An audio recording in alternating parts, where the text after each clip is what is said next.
خان صاحب ویسے آج کل کافی زیادہ نا غصے میں ہیں، وہ غصہ حکومت پہ تو ان کا تھا،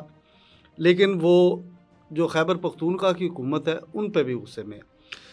مختلف شکایات جا رہی تھی خان صاحب کے پاس کہ صوبائی وزراء کی کرپشن اور ان پہ الزامات ہیں، اور اس حوالے سے ایک ولاگ ایک دن پہلے بھی ولاگ میں نے آپ سے بتایا تھا کہ جو جنید اکبر خان کی نامزدگی ہوئی ہے، اس کے بعد وہ پبلک اکاؤنٹ کمیٹی کے چیئرمین بن گئے ہیں، تو وہ بھی ملتے رہے ہیں اور عمران خان کو اور لوگ بھی بتاتے رہے ہیں، لیکن عمران خان صاحب نے باضابطہ طور پر جو پی ٹی آئی کے پی کے سینئر رہنما عاطف خان ان سے ملاقات کی اور انہوں نے پوچھا کہ کیا کے پی کے میں کرپشن ہو رہی ہے، جس پر جو عاطف خان صاحب ہیں نا انہوں نے اسبات میں سارا لایا کہ کرپشن ہو رہی ہے، انہوں نے تصدیق کی ہے، لیکن انہوں نے ساتھ یہ بھی کہا کہ ہم کنفرم کر کے بتائیں گے۔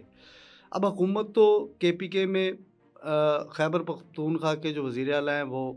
علی امین گنڈا پور صاحب ہیں۔ علی امین گنڈا پور صاحب کے ظاہر بات ہے وہ ہیں تو عمران خان صاحب کے جانشین ساتھی، جان نشاور کرنے والے، اس پہ کوئی شک نہیں ہے، ان پہ شک نہیں کیا جا سکتا، لیکن حکومت کے اندر آنے کے بعد جو مختلف الزامات آتے ہیں وہ تو بہرحال کہ کہیں نہ کہیں اس کی جسے کہہ لیں کہ کوئی ایسی کھل جاتی ہیں چیزیں لوگوں کے سامنے، کرپشن کی چیز آ جاتی ہے جس کو کور کرنا بہت ضروری ہوتا ہے۔ اگر کرپشن ہو رہی ہے تو اس پہ وضاحت دینی ہوتی ہے، اگر کوئی لوگ ملوث ہیں ان کو نکالنا پڑتا ہے۔ عمران خان صاحب جن کا یہ موٹو ہے کہ وہ کرپشن فری پاکستان چاہتے ہیں، تو یہ کیسے ہو سکتا ہے کہ کے پی کے میں کوئی کرپشن ہو رہی ہے اور عمران خان صاحب اس پہ چپ کریں؟ اب یہ بھی بات بالکل